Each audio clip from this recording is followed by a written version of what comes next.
श्याम यही, हरि नाम यही, हरि धाम यही, जग के मंगल की आरती। पापियों को पाप से है आरती, श्री भागवत भगवान की है आरती। पापियों को पाप से है आरती। शांति गीत पावन तुम्हें, पापों को मिटाने वाला, हरि दर्श कराने वाला। शांति गीत पावन तुम्हें, पापों को मिटाने वाला, हरि दर्श कराने वाला। हे सुख करणी दुख हरणी, हे सुख करणी दुख हरणी, से मधुसूदन की आरती। पापियों को पाप से है आरती, श्री भागवत।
भगवान वेद व्यास ने 17 पुराणों के पश्चात अंतिम रचना भागवत की। इसलिए संपूर्ण पुराण, महाभारत, उपनिषद, ब्रह्मसूत्र, उस सबका जो अनुभव और ज्ञान है वो अपनी अंतिम कृति श्रीमद् भागवत में समाहित कर दिया। इसलिए विद्यावताम भागवते परीक्षा, बड़े बड़े विद्वानों की परीक्षा से वो भागवत में। ये भागवत का जो पहला श्लोक है, जन्माद्यस्य यतोन्मयादितरतश्चार्थे सुविद्यस्वराट् तेने ब्रह्म हृदय आदि कवये मुह्यन्ति यत्सूरयः तेजो वारिमृगां यथा विनिमयो यत्र सर्गो मृषा धामना स्वेन सदा निरस्तकुहकं सत्यम परम धीमहि। इस एक श्लोक का श्री बंसीधर जी नाम के विद्वान ने 108 अर्थ किए, एक भी श्लोक 108। इतना गंभीर ग्रंथ श्रीमद् भागवत महापुराण। हम लोग सामान्य अर्थ का ही चिंतन करेंगे, क्योंकि साप्ताहिक कथा के क्रम में 108 अर्थ करने का समय नहीं है। ये तो कोई विद्यार्थी पढ़े और कोई आचार्य उनको पढ़ावे, या संपूर्ण जीवन भागवत में जो डूबना चाहे वह इसके अर्थ का चिंतन करे। तो जन्माद्य से यतः अस्य जन्मादि भवति, जिनसे संपूर्ण विश्व ब्रह्मांड प्रकट हो रहा है। अच्छा, इस जगत को भगवान ने ही बनाया है, इसमें तो आपका किसी का कोई शंका नहीं है। पूरे जगत को चींटी से ब्रह्मा पर्यंत सबको भगवान ने ही बनाया। लेकिन कभी कभी हम लोगों का अज्ञान इतना विचित्र बढ़ा चढ़ा रहता है कि ये जानते हुए भी भगवान ने सब कुछ बनाया है, फिर भी हम लोग अपने नेमी प्रेमियों से कहते हैं कि घर हमने बनाया है। भैया जी एक बार चेक कर लो, बेस कम करके कल जैसा था वैसे ही कर बात करो। तो ये हमारा अज्ञान हो गया। जब सब कुछ भगवान ने बनाया है तो घर भी भगवान ने बनाया। अच्छा, सबका पालन करने वाले भी हमारे ठाकुर जी, सबको वही खिलाता है। संहार के भी एकमात्र कारण वही। चार्थेश विद्यस्पराट, संपूर्ण सदरूप पदार्थों में वो अनुभव है। ऐसी कोई जगह नहीं है जहाँ भगवान नहीं है। इसलिए भगवान वेद कहते हैं सही सर्वज्ञ सर्ववेद, वह परमात्मा सब जगह। इसमें भी आपका कोई मत नहीं कि सब जगह नहीं, भगवान सब जगह है। लेकिन हम लोगों को सब जगह नहीं देखते। कहीं प्रेमी दिखता है, कहीं दुश्मन दिखता है, कहीं मनुष्य दिखता है, कहीं मनुष्यतर जो प्राणी है वह दिखते हैं। सब जगह भगवान थोड़ी दिखते हैं। अच्छा, क्यों नहीं देखता? ईमानदारी से देखने का हमने प्रयास ही नहीं किया। गोस्वामी तुलसीदास जी ने कहा है, हरि व्यापक सर्वत्र समाना, प्रेम के प्रकट हो मैंने। अब पूछो अपने आप से कि भगवान में प्रेम कितना है, पोल खुल जाएगी। संसार के व्यक्तियों में और संसार की वस्तु में प्रेम ज्यादा है, भगवान में प्रेम कम। आप कहोगे कैसे? जिस वस्तु में प्रेम होता है उसकी प्राप्ति का प्रयास होता है कि नहीं? आप कोई वस्तु से प्रेम करते हो तो प्राप्त करना चाहते हो कि नहीं? भगवान से प्रेम होता तो भगवान की प्राप्ति का प्रयास हुआ होता। क्या प्रयास हुआ? अच्छा, पैसा से व्यक्ति का प्रेम होता है और पैसा कमाने के लिए ड्यूटी करता है, नौकरी करता है, व्यापार करता है कि नहीं? और कई बार तो तबीयत बहुत अच्छी न होने पर भी व्यक्ति को अपनी ड्यूटी पर जाना पड़ता है। रास्ते का समय अलग होता है और 8-9 घंटे की जो सेवा मिली होती है सरकारी या जो भी कंपनी की, उसको करना पड़ता है कि नहीं? और उस 8-9 घंटे मेहनत करने के बाद में वही तुच्छ कागज के टुकड़े मिलते हैं जिससे वो प्रेम करता है। भगवान की प्राप्ति के लिए कितनी देर प्रयास किया गया? ये इतने लोग बैठे हैं, कोई बता दे कि हमने 1 महीना तक प्रयास किया 8-8 घंटे। ये बच्चे लोग पढ़ते हैं, अपनी पढ़ाई में कितनी मेहनत करते हैं। IAS की कोई तैयारी करे कभी कभी तो उसको 16 से 18 घंटे में पढ़ना पड़ता है। और एक बार नहीं निकलता दोबारा करता है, दोबारा करता है, 5-5, 6-6 बार प्रयास करते हैं लोग IAS में निकलने के लिए। हम 16 घंटे 18 घंटे पढ़े और 5-6 साल निकाल दिए तुम भगवान के लिए भैया 2-4 महीने या 18 घंटे मेहनत करेंगे क्या करते हो? तो संसार की वस्तुओं और संसार के व्यक्तियों से प्रेम ज्यादा है, भगवान से प्रेम नहीं। तो जब भगवान से प्रेम है ही नहीं तो भगवान आजकल तो बिना पढ़े लिखे तो चपरासी की नौकरी मिलेगी।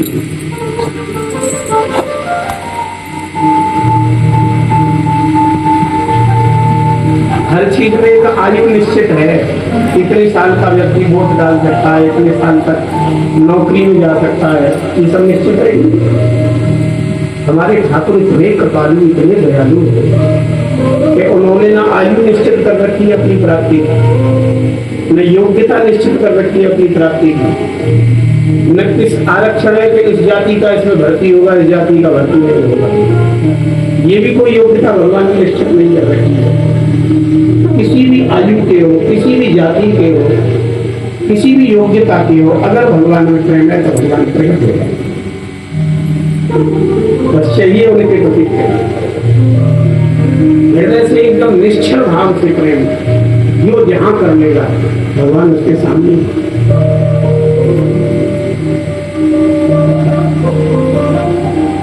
कई बार तो लोग ये और कहते हैं कि महाराज जी हम तो भजन करते हैं तो हमारा मन इधर उधर बहुत भागता है, शिकायत करते हैं। कोई तो कहते हैं महाराज हम माला लेके बैठ जाते हैं, हमें तो आलस से आता है, नींद आती है, जमाई आती है। कोई कहते हैं कथा में भी नींद आ जाती है। अच्छा, कथा में बहुतों को नींद आई गई, भजन में बहुतों को नींद आई, भोजन में किसी को नींद आई कि रसगुल्ला खाते खाते सोए गए हो, बताओ ये काल हो गया। अच्छा, नोट गिनने में नींद आई है फिर तो पैसा गिनते गिनते सो गए हो।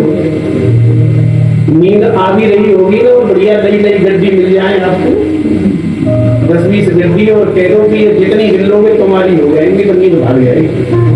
अच्छा, बात सच्ची है कि नहीं? इससे यही सिद्ध हो रहा है कि हमारा भगवान में प्रेम कम है। भोजन में, पैसा में, भोग में, स्वजनों में, उनमें प्रेम हमारा ज्यादा है। जब प्रेम ही नहीं है तो भगवान की ओर मिलेंगे, क्योंकि राम जी केवल प्रेम पिया, राम जी केवल प्रेम पिया,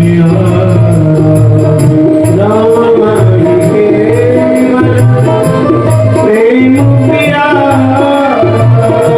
राम जी केवल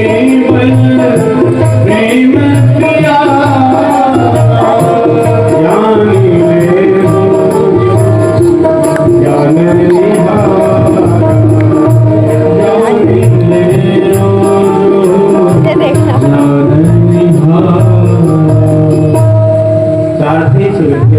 संपूर्ण सर्वों जहां से चाहोगे वहीं से मिल जाएगी। स्वराट, स्वराट माने स्वराजते सोमति असुरता, सर्वतंत्र स्वतंत्र। भगवान की बराबरी कोई नहीं कर सकता। तो अधिकता से अर्जुन ने गीता जी में कहा है, नर समोस्ती भरिका पुरोन्या, आपकी बराबरी नहीं कर सकता, अधिक तो होगा। तेरे ब्रह्म हृदय आदि कवये मुहियंत यत्सूते, जिन्होंने अपने हृदय के संकल्प से ब्रह्मा जी महाराज को वेदों का ज्ञान दिया। कथा आप लोगों ने बहुत सुनी होगी, राम कथा सुनी होगी, भागवत सुनी होगी, शिव पुराण सुना होगा, और भी पुराणों की कथा। किसी भी पुराण में ऐसी कथा नहीं आई होगी कि ब्रह्मा जी भी पूर्ति लेके कहीं पढ़ने गए। भगवान की नाभि से कमल प्रकट हुआ, कमल के ऊपर ब्रह्मा जी प्रकट किए भगवान से, और उन्होंने हृदय के संकल्प से ब्रह्मा जी को संपूर्ण वेद प्रदान कर दिया। तब आप कहेंगे जिसको पढ़ना ही नहीं पड़ा वो तो बड़ा समझ है, उसके लिए कहते हैं वेद के अर्थ को लगाने में बड़े बड़े विद्वान हो जाते हैं, अर्थ ही नहीं लगाता। वेद भगवान की कृपा से जो प्राप्त होता है ना, वही वास्तविक लाभ है। और बुद्धि के बल से वेद जिसने याद कर लिया और भगवान का अनुग्रह नहीं हुआ, ये बाल हो तो उस वेद ने उनका कल्याण नहीं किया। आपने कथाओं में सुन रखा होगा कि रावण बड़ा भारी वेदों का विद्वान था, उसको वेद याद नहीं था, चारों वेद कंठस्थ थे। लेकिन वेद जिन भगवान के स्वरूप का वर्णन करता है, उन भगवान को वो कहकर नहीं पाए। उन भगवान से वो युद्ध करने लग गया, तो बताओ क्या जाना उसने। और भगवान की कृपा हो जाए तो बिना वेद पढ़े ही वेद ज्ञान हृदय में पता चलेगा। कबीर जी से परिचित है कि नहीं आप लोग? कबीर जी जब छोटे ही थे, उनको पढ़ाने का अवसर आया, तो कबीर जी महाराज ने कहा कि मैं तो राम नाम की पढ़ाई पढ़ने आया, तू तो राम जपे जब लड़वा दे, पूरा कागज काली स्याही लिखत पढ़तवा को पढ़वा दे, तो राम जपे। कबीर जी ने राम नाम की पढ़ाई पढ़ी, और उस राम नाम की पढ़ाई का प्रभाव क्या हुआ कबीर जी के जीवन में? कबीर जी महाराज हंसते हुए कहते हैं, पोथी पढ़ पढ़ जरूंगा पंडित भयाल कोई, भाई आखिर प्रेम का पढ़े तो राम नाम की पढ़ाई पढ़ी और कबीर जी महापंडित हो गए। बिना पढ़े लिखे कबीर, कागज कलम से मेरा कोई लेना देना नहीं। अब कागज कलम जिन्होंने छुई नहीं, और उन कबीर जी महाराज की ऐसी वाणी कि आज तक रिसर्च हो रहा है उनकी वाणी पर। एक ऐसी अटपटी बात है, भैया भी डॉक्टर की हुई इस विषय से की है,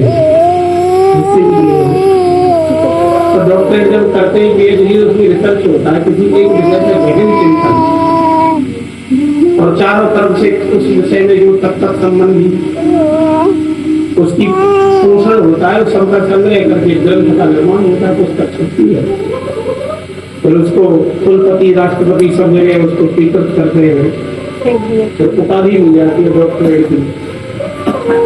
तो हमारे कबीर जी महाराज बिना पढ़े लिखे, और उनकी वाणी पर कितने लोग डॉक्टरेट कर रहे हैं, पीएचडी कर रहे हैं अभी भी। और कुछ वाणी तो ऐसी है कबीर जी की जिसका आज तक लोग नहीं लगा पाए। जैसे कबीर दास की उल्टी वाणी, घर से कंबल भीग है पानी, कंबलों की बारिश हो रही है, पानी भीग रहा है और लगा हुआ तो कोई ध्यान बैठा। अच्छा, कबीर जी की बुद्धि इतनी तीक्ष्ण कैसे हो गई? भगवान के भजन के प्रभाव से। इसलिए पंडित कौन है? जो भगवान का भजन, भाई आखिर प्रेम का पढ़े तो पंडित। भगवान के वेद को भी जान लेता है भजन करने वाला, बिना पढ़े को जान लेता है। इसलिए कबीर जी कहते हैं कि तू बोले कागज की लेखी और मैं बोलूं मेहनत देखी, तेरी मेरी कैसे बने? हमारी तुम्हारी बनेगी नहीं। क्यों नहीं बनेगी? बोले तुम पोथी में लिखा हुआ बोलते हो और मैं नेत्रों से देखा ही रहता। पोथी से पढ़ करके वस्तु याद तो की जा सकती है, लेकिन अनुभव होगा भजन से। इसलिए महात्मा कहते हैं भैया अनुभव की बात है कि भजन करना चाहिए। भोले बाबा तो कहते ही अनुभव अपना, सत हरि भजन जगत सब सपना, तेरे ब्रह्म हृदय आदि कवि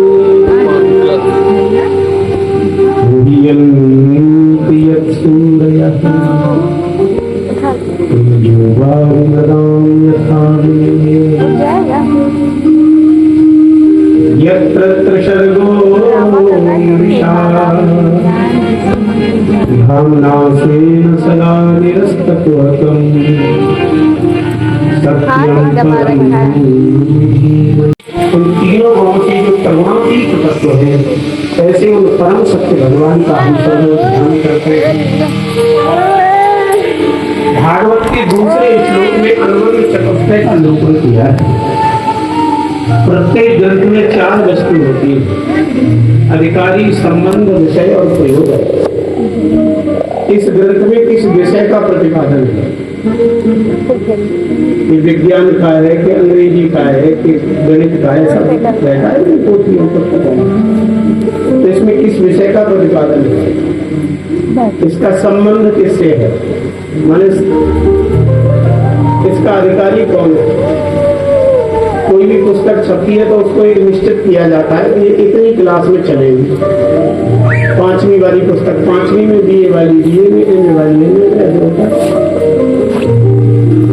और इसके अधिकारी कौन है? इसका संबंध किससे है? इसका प्रयोजन क्या है? रचना का प्रयोजन। बड़ा सुंदर श्लोक भगवान व्यास नारायण ने प्रकट किया है। प्रोज्झिते तवोत्र परमो निर्मत्सराणां शताम् वेद्यं वास्तवमत्र वस्तु शिवदम् तापत्रयोन्मूलनम्। श्रीमद्भागवते महामुनिकृते किं वा परैरीश्वरः सद्यो हृद्यवरुध्यते प्रकृतिभिः शुश्रूषुभिस्तत्क्षणाम्। श्रीमद् भागवत में उज्जित कैतव धर्म का निरूपण किया गया है। उज्जित माने होती है निष्कामता, तो कैतव होता है कपट। निष्काम निष्कपट धर्म का निरूपण है भागवत। आप कहेंगे धर्म में कौन सा कपट होता है महाराज? धर्म में कपट तो बड़ा सूक्ष्म होता है। भगवान की उपासना आराधना कम करते हैं और भगवान से चाहते ज्यादा है। एक बार भी भगवान के सामने हाथ जोड़ते हैं तो पता नहीं मन ही मन में क्या क्या मांग लेते हैं भगवान। अच्छा ऐसा होता है कि नहीं? और कभी कभी तो भगवान से सीधे सौदेबाजी होती है। लोग भगवान से कहते हैं भगवान जी आप हमारी नौकरी लगवा दो तो फिर हम ऐसा करेंगे। ऐसा होता है कितने लोग वृंद हमारे गोवर्धन में परिक्रमा करने आते हैं, बोले महाराज जी हमने भगवान से बोल दिया था कि हमारे बेटे की नौकरी लग जाए तो परिक्रमा करेंगे दूध की धार की, तो हमारी दूध की धार की परिक्रमा करवा देगा। कितने बार लोग कहते हैं भगवान जी ये बेटा हो जाए तो भागवत करेंगे। कितनी भागवत होती है हम लोगों की। क्यों? बोले महाराज बेटा नहीं था, 15 साल हो गए थे, तो एक बार हमने बोल दिया कि भागवत हम भी कराएंगे, अगर बेटा हो जाए तो बेटा हो गया, भागवत करेंगे। अब ये क्या है? ये सौदेबाजी है क्या भगवान जी? और कभी कभी तो मनाए हंसी आती है कि भगवान हमारा काम बनाते जाए तो भगवान बहुत अच्छे हैं, और कोई हमारे ही किसी प्रारब्ध वसात कुछ बिगड़ गया तो हम भगवान को ही आड़े हाथ ले लेते। अरे महाराज पता नहीं हमारे तो भगवान ने सब चौपट किया।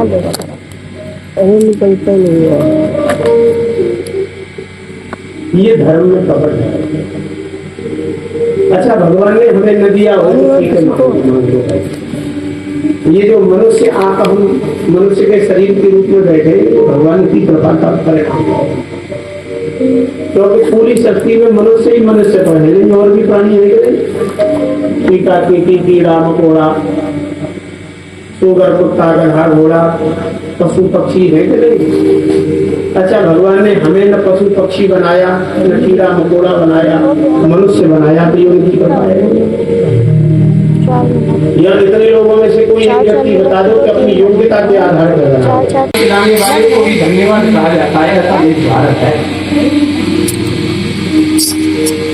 हमें मनुष्य की आकृति भगवान देते और किसी अरब देश का मनुष्य बनाते तो इस प्रकार से भागवत नहीं सुनते हैं।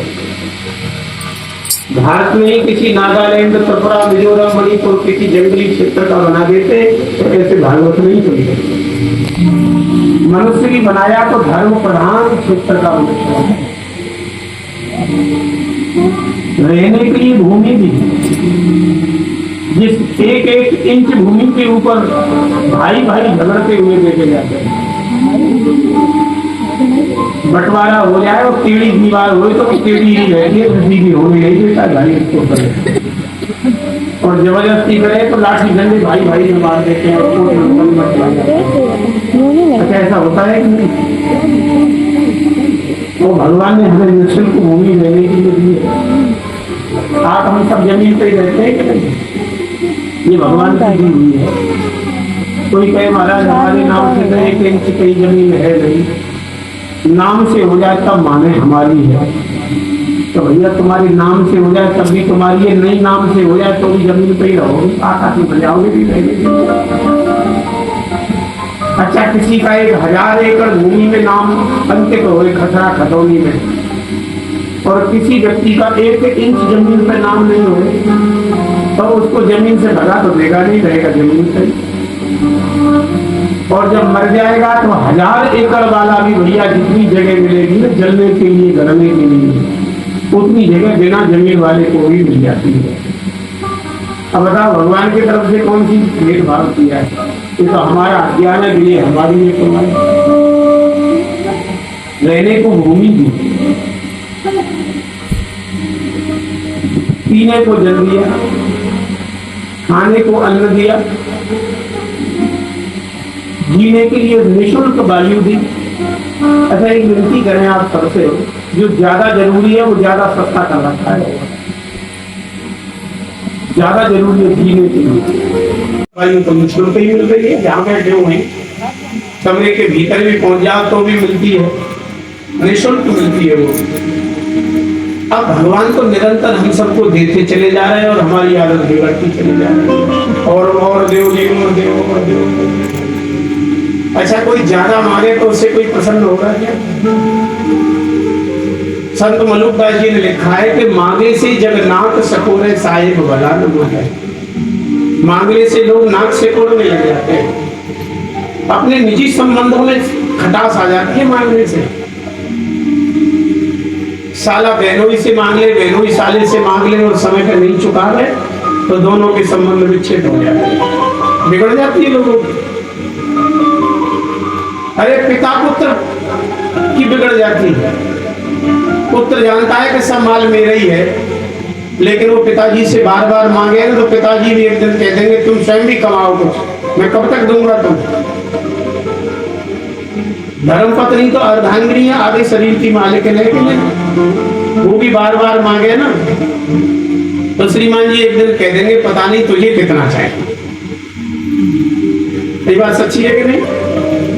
अच्छा संसार में मांगने से लोग नाराज हो जाते हैं और हम भगवान से रोज ही मांग रहे हैं, जितनी बार प्रणाम करें उतनी बार मांगते हैं। और हंसी तो जब आती है जब 2 पैसे की अगरबत्ती जलाते हैं तो इतनी लंबी लिस्ट सौंपते हैं भगवान को। आप भी सौंपते हो? सुख संपत्ति घर कष्ट मिटे गाते हो नहीं गाते? अब अगरबत्ती और 2 पैसे की फूलबत्ती ऐसे ऐसे घूम रही है और भगवान को लिस्ट दे रहे हैं महाराज, ये लिस्ट पढ़ो पहले, सुख भी दो संपत्ति भी दो और बीमारी को भी तुम ही दो, हम ठीक हो जाए। ये है धर्म में पता। आप कहेंगे तो मांगना नहीं चाहिए? अरे भैया पहले भगवान ने दे दिया उसका तो धन्यवाद ज्ञापित करो। आप एक गिलास कोई पानी पिलाता है, लोग कहते हैं धन्यवाद जी, थैंक यू। एक गिलास पानी पिलाने वाले भगवान ने जन्म से आज तक पिलाया है पानी। एक सही घटना सुनाई पुराण की कथा है। एक बड़े तपस्वी ने बड़ी तपस्या की, 11,000 वर्ष की तपस्या, बिना खा पी करके एकदम सूख गया शरीर। भगवान प्रकट हो गए, वरदान मांगो वरदान मांगो, 3 बार भगवान ने कहा। महात्मा जी की बुद्धि हो गई गड़बड़, बोले महाराज मांगो शब्द क्यों